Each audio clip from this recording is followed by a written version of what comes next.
reading. If you too are on an ascension journey, a spiritual awakening, then you will get this. If not, go ahead and scroll past. There are signs and synchronicities everywhere, and symbolism, and if you can interpret it and work out patterns, cheat codes, then you have cheat codes for life. My bird is screaming at me.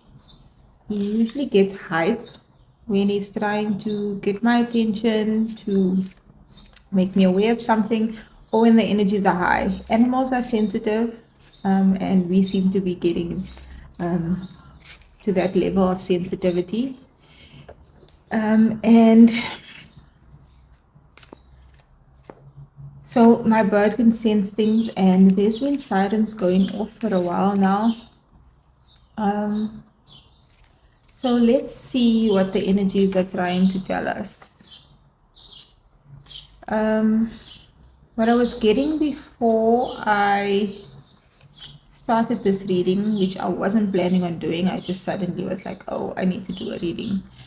I've been resting today because the ascension symptoms have been intense. And if you've been on the journey for a while, you'll know that every time there's a portal or a major energetic shift collectively, or you in your personal capacity break through another level, internally, energetically, emotionally, or mentally, or even make a big change in your life physically, you need to energetically catch up, and you need the rest, especially when you're having really big breakthroughs with blocks you might have had before, or past trauma, or just your psychic gifts coming online in a more intense way. It takes a lot of energy, and I know I tend to be hard on myself and want to get back to things or just keep going, and you can't do that.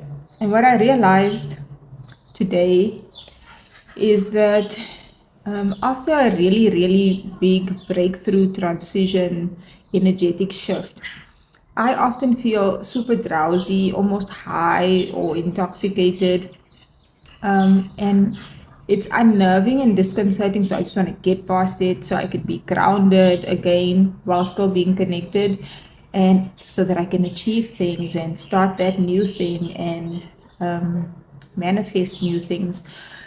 And when I am not able to because I feel a little ungrounded or super tired, it upsets me.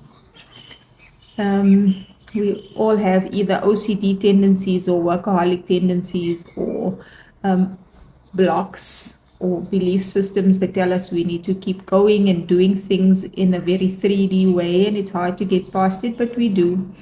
And I realized that while I feel a little ungrounded, I am more connected to my higher self, to the divine, and I can actually channel a lot better. It's like when you are in that period between waking up and being fully awake, you're quite connected. So I'm going to use that. And now, pulling these cards, I just pulled randomly all these major arcana. We have the Empress first. It's a number 3 card. The Empress is about growth and expansion. She's the pregnant queen, the queen of all queens. And here she's got a little baby.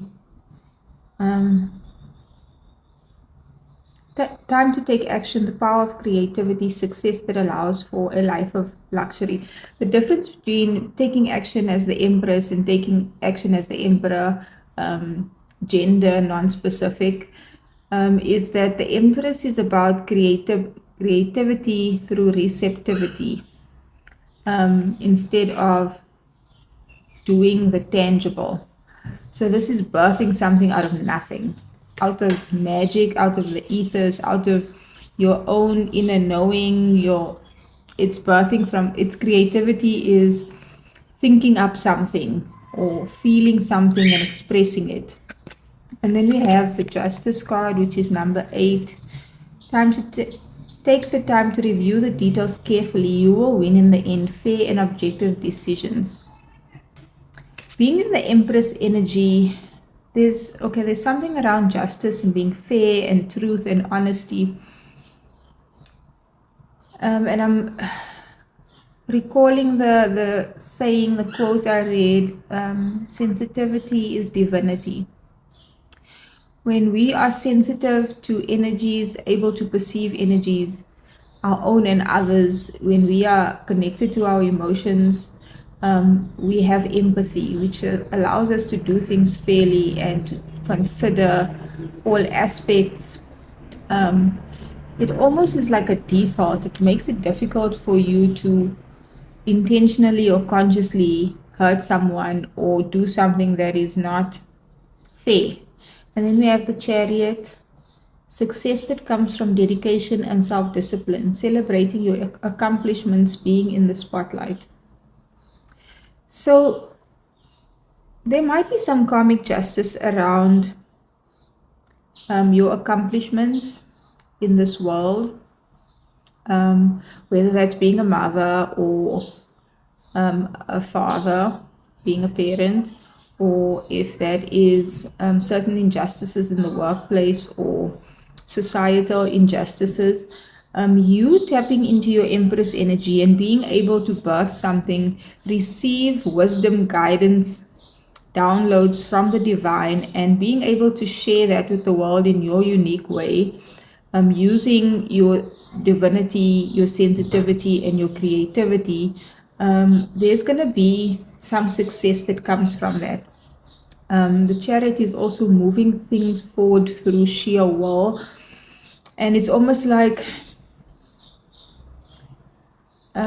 you're determined to progress in life and have something be birthed and created, but without using the usual tactics, the usual MO, the usual I am going to labor physically to the point of exhaustion, to the point of being sick, to the point of being unhappy.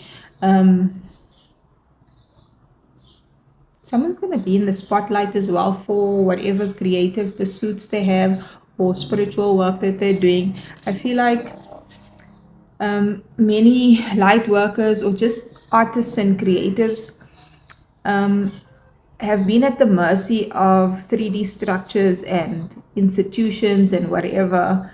And I feel like there's a shift when it comes to that, because we have the World card at the bottom as well.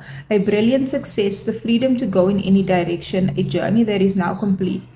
It's almost like if you are on this journey, you've reached a new level of self-mastery and being able to be, I'm surprised the Magician didn't come out, being able to manifest the life that you want by embodying the energy of the things that you want to create. And in this way, it's almost like we are not stealing from Peter to give to Paul, using up and over-consuming all the energies and resources of the earth and other people and things, but we are drawing energy from source and creating from our higher selves, from source through our higher selves, and then physically embodying that, and then it is manifested into something tangible. And this is not an easy, slow process, because it's while you're learning and activating so many new aspects of yourself, and not new, just dormant aspects of yourself, you are also unlearning all the go-to mechanisms that you've had before. Let's cut the deck in half. We have the King of Spring, innovative, inspiring, wise, and theatrical, a financial windfall. Your leadership skills are needed now, an unexpected supporter of your cause. So people are going to see you, acknowledge you. Someone might be helping you out, and there's money coming in for someone.